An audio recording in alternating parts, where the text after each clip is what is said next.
Vicky arrived on the 9th of October 1961, the first girl after 4 boys.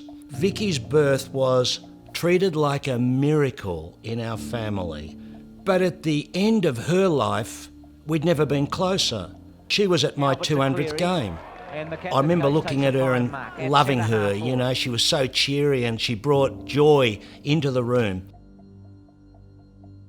I was living in these parallel universes where I had a perpetrator that was my husband, a dying father, an academic career and a small child. It was a very difficult time in my life. I didn't know what to do. I was too scared to leave. I was petrified of him. There were many times where I knew what I had to do, but I actually couldn't do it. As time went on, my father passed away, and it was my dad's death that gave me, I guess, that strength to leave, but also the fact that the perpetrator had upped the ante on the violence to the point of threats to kill me. It made me then seriously fear for my life and the life of my child. Vicky had fallen into a relationship with a bloke. Vicky was with him for about 4 years. She separated from him in 1987. She left him, and what did he do?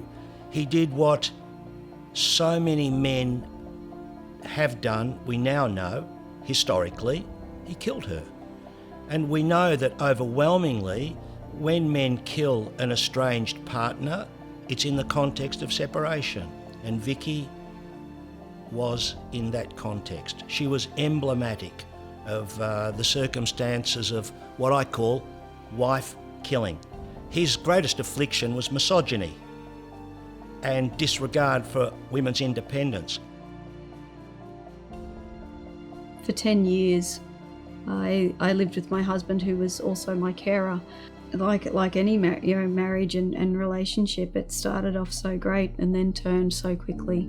It started with sexual abuse, it started with sexual assault, it started with rape, and it progressed to all the other forms of the control. But it started with that, and then it became physical, and it became emotional, and it became financial. And for 10 years I lived with that. And slowly over that time, my mental health deteriorated. I decided that I would try and kill myself, and I took an overdose. And when my husband left me on the floor to die, my son called an ambulance, and people were pretty shocked by that. And presenting to the emergency department and saying to them, why are you here? Why did you take an overdose? And telling them, my husband raped me 4 times this week. I don't want to live anymore. I can't live like this. I can't handle it. And being randomly offered, would you like to go to a refuge? Knowing full well my children are left here in the house with them, and just going, no, I can't do that. I can't leave my kids behind. I will call your husband to come pick you up. And that was their response. And so, yeah, that was, I guess, the moment where people stepped back and just went, system responses are really not good enough. That's pretty shocking. You've got this group of people who are all so heavily invested in wanting to see change. Why? Because none of us on that council want to see another woman or child go through what we've been through.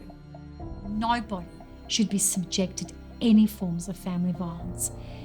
Living free from fear in terms of personal security, being intact and safe, is a basic human right. I can tell you that 30 years ago, victim survivors didn't get a voice unless they were lucky. We're not talking about saintliness, we're just talking about blokes being respectful to women and understanding that we're in an era where gender equality actually means something, and that you can't be treating women as a possession and a chattel. That's not so hard. For blokes, they can get it. But what's hard is reprimanding their mates. I was lucky to have that life, but unlucky enough to lose a sister. But I got a voice because of a public identity. But so many people didn't get a voice. And here is the state government saying, we'll put together a council made up of victim survivors. And so the Victim Survivors Advisory Council is indicative of the progress we're making. I've learnt more also because of the intimate stories the women on the council tell.